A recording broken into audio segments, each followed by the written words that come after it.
আকাশবাণী কলকাতা গীতাঞ্জলি শুরু হচ্ছে সাপ্তাহিক বেতার সাহিত্য সংস্কৃতি পত্রিকা শ্রবণী।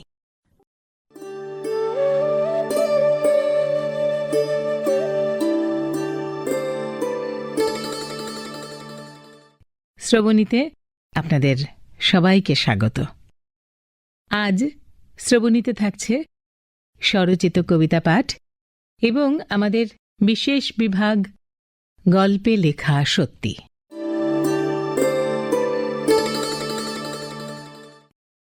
কবিতা দিয়েই শুরু করা যাক। শুনুন স্বরচিত কবিতা পাঠ, কবি সৌমিত বসু। যেতে তোকে হবেই জানিস। তুমি কি এখনো ভোরের কথা কলি, যেখানে দিনরাত বৃষ্টিপাত নামিয়ে এনেছিল সবুজ ছায়াটিকে, যেখানে চকিতে রাত্রি ভোর? আমি তো স্বপ্নের আদিম তলদেশ, তুমি কি সেই কথা শুনতে পাও? আমি তো মেঘেদের লুকোনো ছায়াছবি, হারানো মেজমাসি লম্বা হার। আমি তো তোমাকেই স্বপ্নে ছুঁয়েছি, তুমি তো একমাথা ঝাঁকড়া চুল। আমি তো মরে যাওয়া বাখ বিঠোফেন, হারানো সুর যেন সুচিত্রার। তুমি তো উন্মাদ, আমি কি কম খ্যাপা? জড়িয়ে ধরি গাছ, চোখের জল ভিজিয়ে দিয়েছিল পুরনো পাঞ্জাবি। স্বপ্নে দেখা হলে যাবি না বল? মায়াবউ এই কাব্যগ্রন্থের ২২ সংখ্যক কবিতা। উরুর ওপর কাপড় তুলে ইন্দ্রকে তুষ্ট করে স্বামীকে ঘরে ফিরিয়ে এনেছে আমাদের ঘরের মেয়ে বেহুলা। সবাই তাকে ধন্য ধন্য করছে। তার কৃতিত্বে মনসা মঙ্গল মাথায় ঠেকিয়ে তুলসীতলায় প্রদীপ দিচ্ছে মেজ বউ। অনেক রাতে বেহুলা ঘুমালে চুপি চুপি বিছানা থেকে উঠে বারান্দায় কেঁদে চলে লক্ষিন্দর, একা শূন্যতায়। মায়াবউ ৬। লক্ষ্মীর মতো পা, যদিও লক্ষ্মীর পা আমি দেখিনি কখনো। সোনার বর্ণ হবে, তুলতুলে। সেই পা নিয়ে তুমি ঘুরে বেড়াও পৃথিবীর অন্য কিনারে। আমার দৃষ্টি ততদূর পৌঁছতে পারে না। একদিন আলতা পরো, চোখের জল দিয়ে আমি ধুয়ে দেব চণ্ডীদাস হয়ে। হাত বুলিয়ে মুছিয়ে দেব সমস্ত অপমান। অবচেতন। আমার বাবা জন্মেছিলেন দুটো হাত, দুটো পা ও একটি মাথা নিয়ে। আমার কোনো হাত নেই, কমজোরি দুটো পা আর মাথা সম্বল। হাতের অভাবে গায়ে গায়ে জুড়ে জুড়ে থাকি, অন্যের নির্দেশে চলি, মাথাটাকে কাজেই লাগাই না। আমার ছেলের হাত পা কোনোটাই নেই, থাকার মধ্যে শুধু মাথাটুকু। সারাদিন সেটুকু বিক্রি করে সংসার নির্বাহ করে। কখনো কখনো দিগন্ত পেরিয়ে চলে যায় শূন্যতার দিকে। আমার নাতি যখন জন্ম নেবে, শেষ সম্বল মাথাটুকুও থাকবে না তার। শুধু শরীর জুড়ে লিখে রাখা কতগুলো নাম। দিন মাস বছর কেটে যাবে সেখানে মানুষ শব্দটা খুঁজে পেতে। যেদিন বৃষ্টি লেগে ঝরে যাবে গায়ের সমস্ত ট্যাটু, সে প্রতিবেশীদের ডেকে ডেকে বোঝাতে চাইবে তার দাদুর ও বাবার হাত পা, এমনকি সিদ্ধান্ত নেবার মতো একখানা গোটা মাথা ছিল। আমরা বংশ পরম্পরায় জন্মাই, হ্যামলিনের বাঁশিওয়ালার মতো সার দিয়ে দাঁড়িয়ে ধীরে ধীরে নেমে যাই সমুদ্রের জলে। আলো ভাঙা সহোদর। একফালি বিকেল যখন বিকে সন্ধ্যার দিকে ঝুঁকে পড়ে, আমি তখন ছাতে উঠে তারাদের অঙ্ক শেখাই। এই গোল হয়ে বসে পাঠদান আমাকে ছোটবেলার কথা মনে করায়। হ্যারিকেন ভর্তি আলো খাতার উপর ঢেলে আমরা অঙ্ক কষতাম। পড়া হয়ে গেলে গাছগুলো সযত্নে আমাদের এগিয়ে দিত বাড়ির উঠোন পর্যন্ত। সেখানে জলচৌকিতে বসে বাবা একটা একটা করে বুঝে নিতেন সেদিনের পড়া। খাওয়া হয়ে গেলে হাত বাড়িয়ে মা মুখের ভেতর ভরে নিতেন আমাদের। একটা জঙ্গলের ভেতর আমরা ঘুমিয়ে থাকতাম। দিন মাস পেরিয়ে বসন্ত। একবার একটা হাতি এসে আমাদের সব ওলট পালট করে দিল। কালবৈশাখীর মতন এসে ছুঁড়ে তুলে নিল সে ভাইকে, ছুঁড়ে দিল আকাশের দিকে, ঠিক যেভাবে কমলে কামিনী। মেঘের ওপর বসে থাকা দেবতারা হাত বাড়িয়ে তাকে তুলে নিল ওপরে। আমরা ভাই বোনেরা সেদিন সমুদ্রের হাত ধরে বাড়ি ফিরলাম। নদীগুলো পথ দেখিয়ে নিয়ে এলো। উঠোন তখন এক পশলা অন্ধকার। বাঁশের গর্তে হাওয়া লেগে যখন শীষ দিয়ে ওঠে, নারকেল পাতাগুলো বিকেলের মতো বেঁকে পুকুরের দিকে ঝুঁকে পড়ে, বিকেলগুলো হাত ধরে ডেকে আনে আহত সন্ধ্যাকে, তখন আমরা ভাই বোনেরা হাত ধরাধরি করে নেমে আসি, এগিয়ে যাই সমুদ্রের দিকে।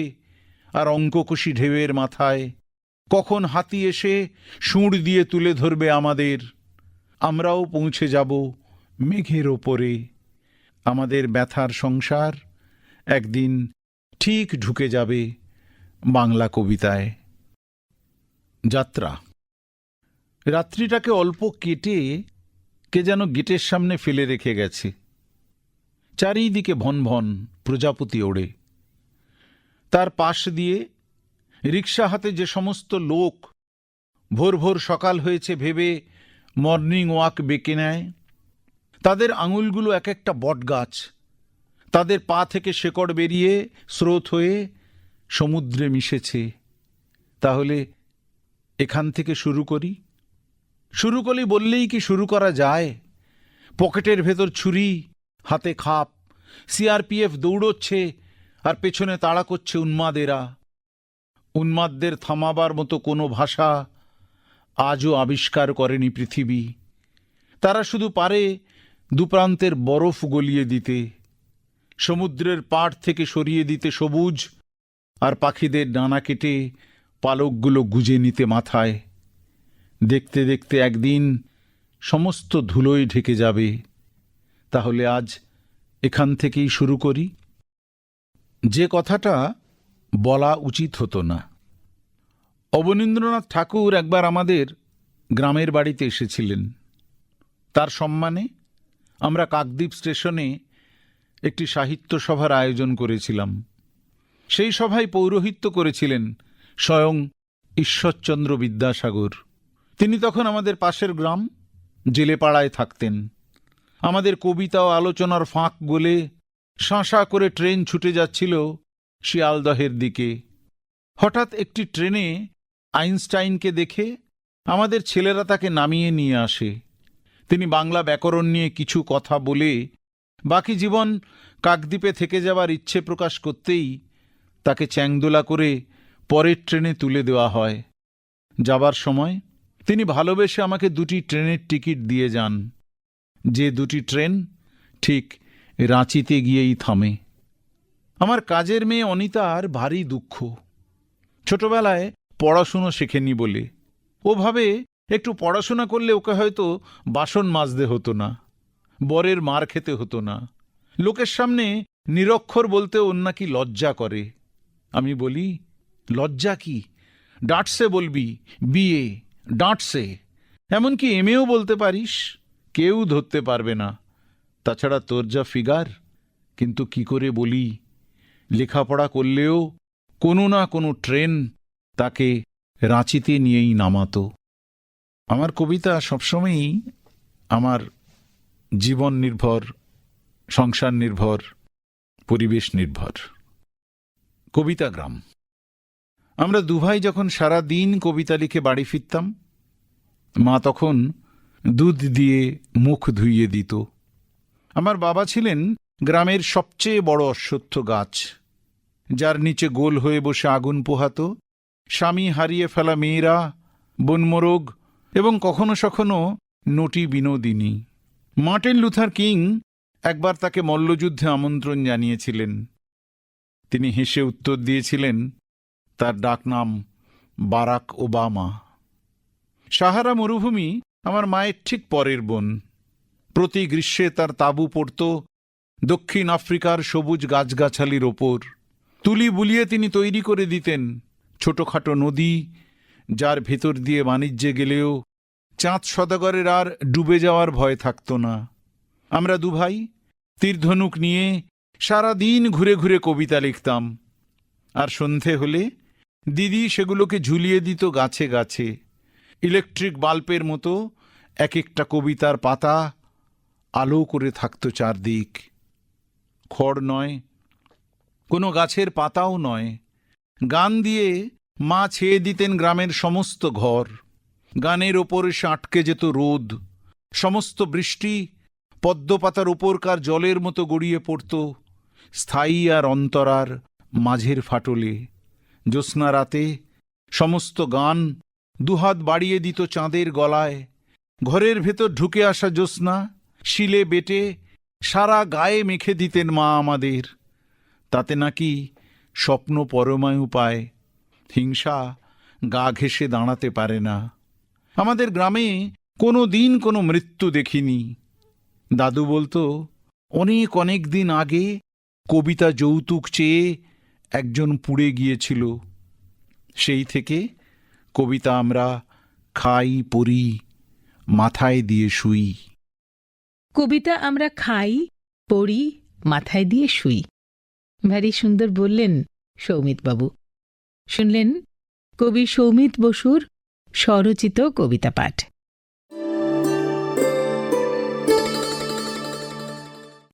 কবিতা থেকে এবার পাড়ি দিই গল্প উপন্যাসের দুনিয়ায়। গল্প বা উপন্যাস পড়তে তো আমরা ভালোবাসি, কিন্তু গল্প লেখার পিছনে লেখকের যে মনোজগৎ, তার হদিশ আমরা সবসময় পাই না। একজন সাহিত্যিকের অভিজ্ঞতা, ভাবনা, কল্পনা, চর্চা বা জীবনচর্যা সবকিছু মিশেই তিলে তিলে নির্মাণ হয় একটি গল্পের। একটি গল্পের হয়ে ওঠার কাহিনী জানার প্রবল আগ্রহ ও কৌতূহল আমাদের বরাবরই আছে, তাই না? সে কথা ভেবেই শ্রবণীতে আমাদের এই বিভাগ, গল্পে লেখা সত্যি, যেখানে বিশিষ্ট গল্পকারেরা জানাবেন তাদের গল্প উপন্যাস লেখার ভাবনা ও প্রেরণার কথা, নির্মাণের অজানা নেপথ্য কাহিনী। আজ এই পর্যায়ে বলছেন বিশিষ্ট সাহিত্যিক স্বপ্নময় চক্রবর্তী।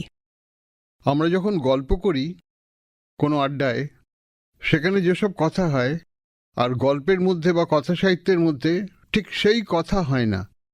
ছোট গল্পের মধ্যে একটা ছোট ঘটনাটাকে বিস্তারিত করতে হয়, কিন্তু বিস্তারিত কথা না বলেও সেটা সম্ভব হয়।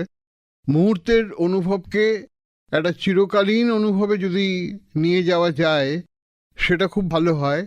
আর ব্যক্তিগত অনুভবকে যদি সার্বজনীন অনুভবে রূপান্তরিত করা যায়, সেটাই চেষ্টা থাকে কোনো গল্পকারের বা কোনো কথা সাহিত্যিকের। আসলে গল্পের সত্যি কি? গল্পের সত্যি কিন্তু যা গল্পে আছে ঠিক ঠিক তাই কিন্তু ঘটনায় হয় না, প্রকৃত ঘটনায় সেটা হয় না, কিন্তু নিশ্চয়ই তার মধ্যে সত্যি কিছুটা থাকে। যেমন প্রতিটি বৃষ্টিকণার ভিতরে নিউক্লিয়াসে একটা ধূলিকণা থাকে, কারণ যেই জলটা জমে সেটা ধূলিকণার ওপরেই কিন্তু সেই জলটা জমে। প্রত্যেকটা বৃষ্টিকণার মাঝে ধূলিকণা থাকে। প্রকৃত ঘটনাটা হচ্ছে অনেকটা সেই ধূলিকণার মতন। কিংবা একটা কোষের মাঝখানে একটা নিউক্লিয়াস থাকে ছোট, তার চারদিকে তো আর অনেক কিছু থাকে, প্রোটোপ্লাজম থাকে, আরও অনেক কিছু থাকে। হয়তো নিউক্লিয়াস একটা সত্যি ঘটনার কিছুটা থাকতে পারে। কিংবা একটা মুক্ত তৈরি হয় একটা ছোট্ট ধূলিকণার ওপরে, সেটা কিন্তু জমে জমে মুক্ত তৈরি হয়। তাহলে মুক্তর মধ্যে সেই মুক্তটা সত্যি, কিন্তু তার অন্তর্গত কাঁকড়টাও কিন্তু সত্যি, দুটোই সত্যি। কিন্তু এটা হচ্ছে শক্তির একটা ম্যাজিক্যাল রূপান্তর।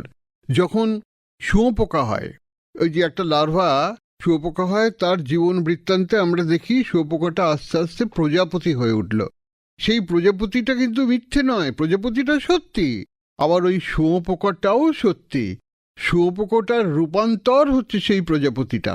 একটা ঘটনার শুঁয়োপোকাকে প্রজাপতি করে দেওয়াটা, সেটা একটা গল্পকারের কাজ বা একজন কথা সাহিত্যিকের কাজ। সেই কাজ কতটা ভালোভাবে করা যায়, কিভাবে করা যায়, সেটা একজন লেখক সেটা ভাবেন, কখনো কখনো উত্তীর্ণ হন, কখনো কখনো উত্তীর্ণ হন না।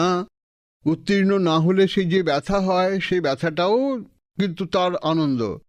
যখন উত্তীর্ণ হলো না কিন্তু চেষ্টা করলো, কষ্ট হলো, কিন্তু এই যে কষ্ট, যেমন প্রসব বেদনায় একটা কষ্ট আছে, সেই কষ্টের মধ্যেও কিন্তু একটা মায়েরদের আনন্দ থাকে। ঠিক তেমন করেই একটা নতুন সৃষ্টির মধ্যে একটা আনন্দ থাকে। ওটা শেষ পর্যন্ত কতটুকু তৈরি হলো বা হলো না, সেটা তো সবসময় পাঠক বিচার করতেও পারেন না, আবার নিজে অনেক সময় বুঝতেও পারেন না, বা কখনো কখনো বুঝতেও পারেন। এখন আমি তাহলে কতগুলো উদাহরণ দিচ্ছি, আমার কতগুলো ঘটনা মনে পড়ছে। আমার একটা গল্প পুজো সংখ্যায় ছাপা হয়েছিল, গল্পটার নাম ছিল মধুদার বাড়ি যাব। ওটার পেছনে একটা সত্যি কাহিনী আছে, সেটা হচ্ছে আখতারুজ্জামান ইলিয়াস, তিনি কলকাতায় এলে আমি যদি জানতাম, আমি তার সঙ্গে দেখা করতাম, এবং উনিও কলকাতায় এলে পরে কাউকে দিয়ে খবর পাঠাতো আমাকে। তো আমি উনি যেখানে আছেন সেখানে গিয়ে দেখা করতাম। আখতারুজ্জামান এসছেন তার চিকিৎসার জন্য, পায়ের একটা হাড়ের ক্যান্সার হয়েছিল, পাটা অপারেশন হবে। পা অপারেশন হয়ে গেছে। পা অপারেশনের পর ইলিয়াসকে আমি দেখতে গেছি, আমি জিজ্ঞেস করলাম কেমন আছেন। উনি বললেন ভালোই আছি, একটা ব্যাপার হচ্ছে বড্ড মশার উপদ্রব এখানে, অন্তত এই পাটায় মশা কামড়াবে না, এটা আমি নিশ্চিন্ত।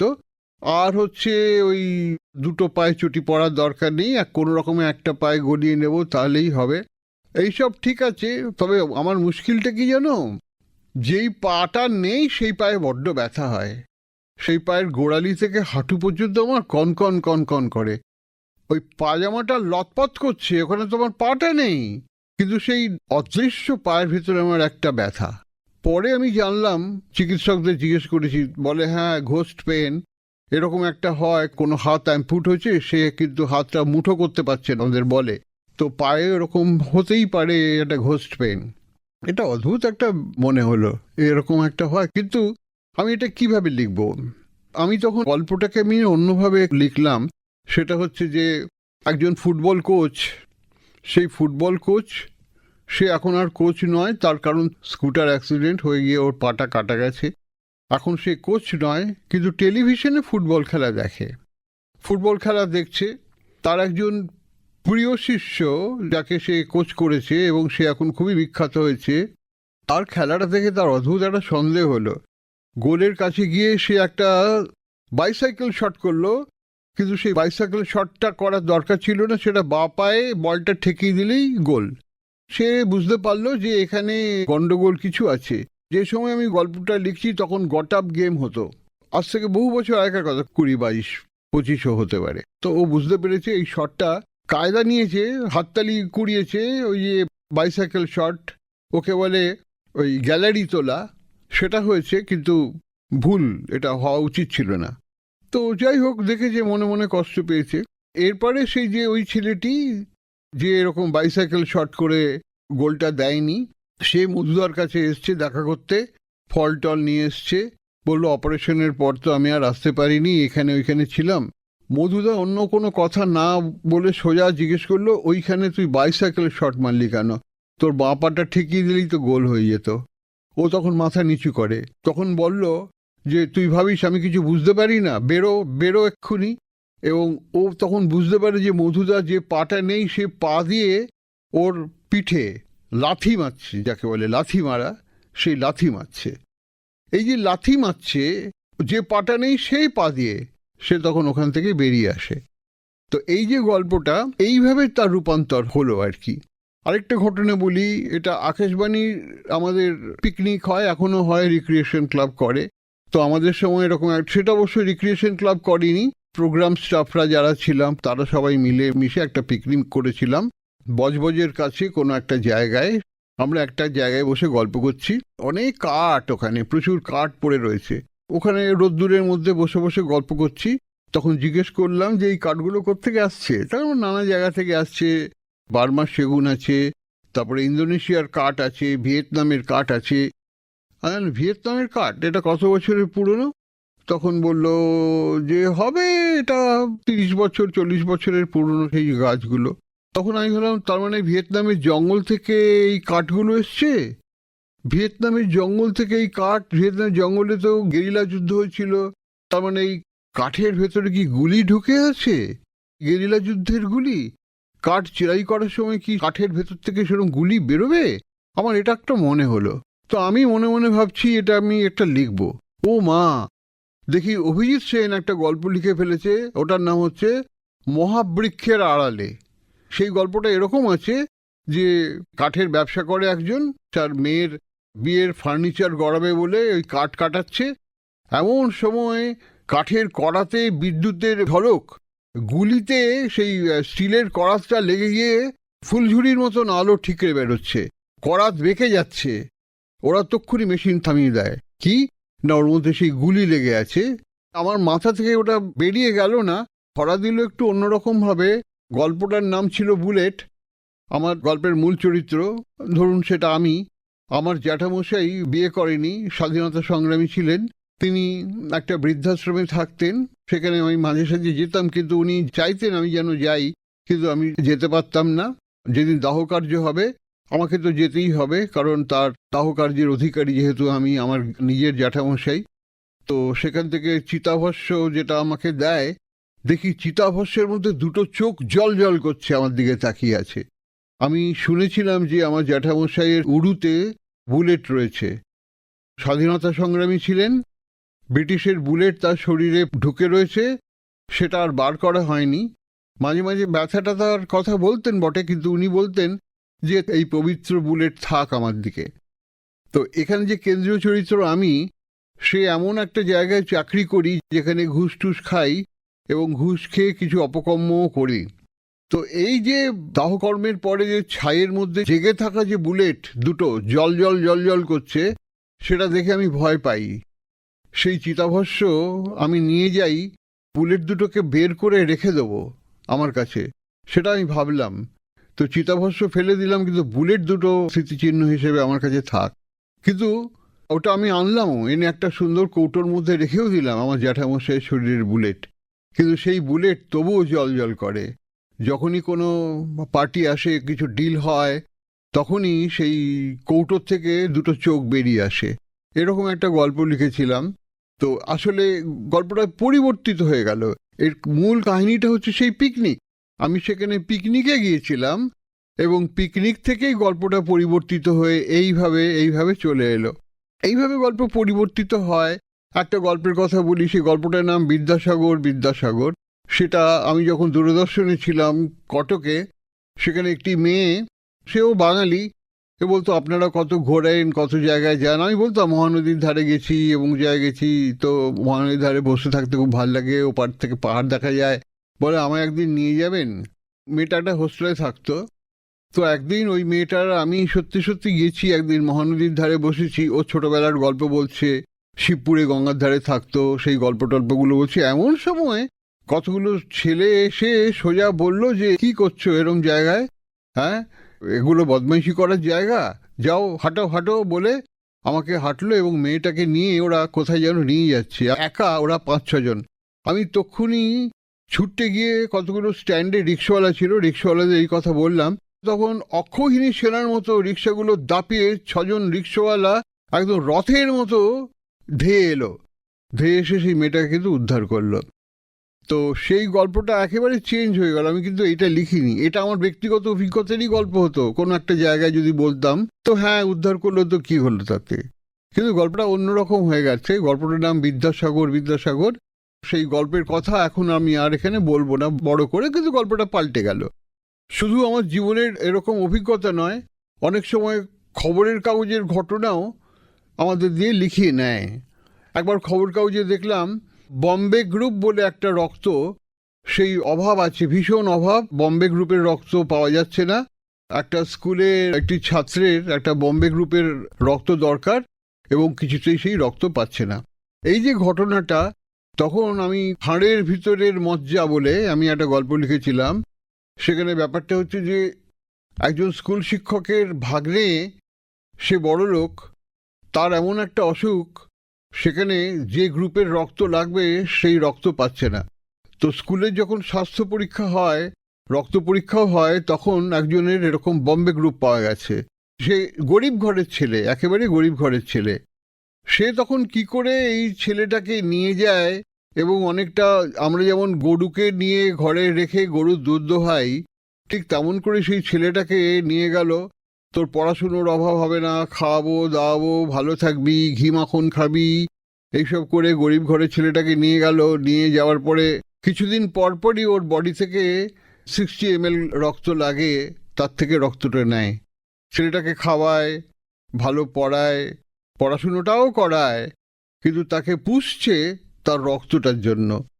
তো এইটা কিন্তু খবর কাগজের লেখাটাই ছিল সূত্র। এভাবেও হয়।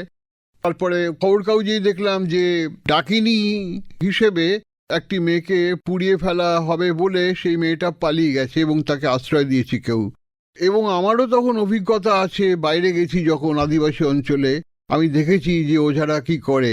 এই দুটো মিলিয়ে দিলাম, খবর কাগজের সূত্র আর এটা দুটো মিলিয়ে দিয়ে একটা গল্প লেখা হলো। অনেক সময় লোককাহিনী থেকে গল্প তৈরি হয়, লোককথা থেকে।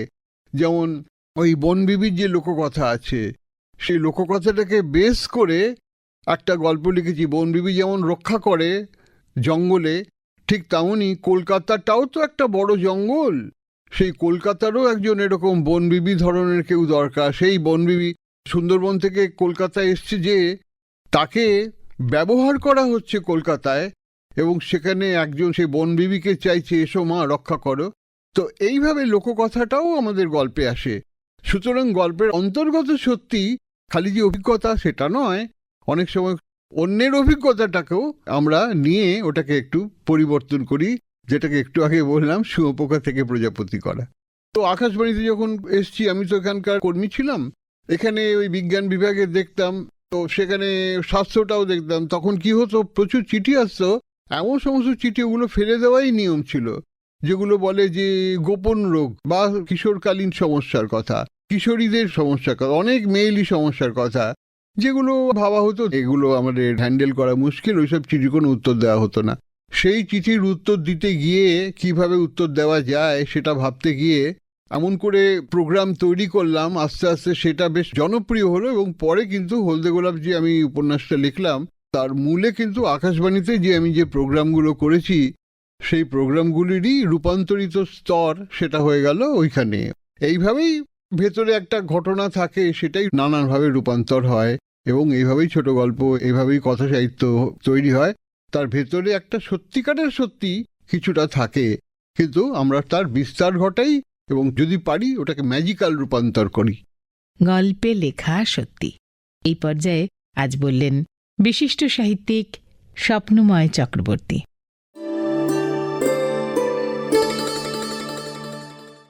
শ্রবণীর সম্পাদনায় ছিলেন সঞ্জয় চট্টোপাধ্যায়, প্রযোজনা দেবর্ষী ঘোষ।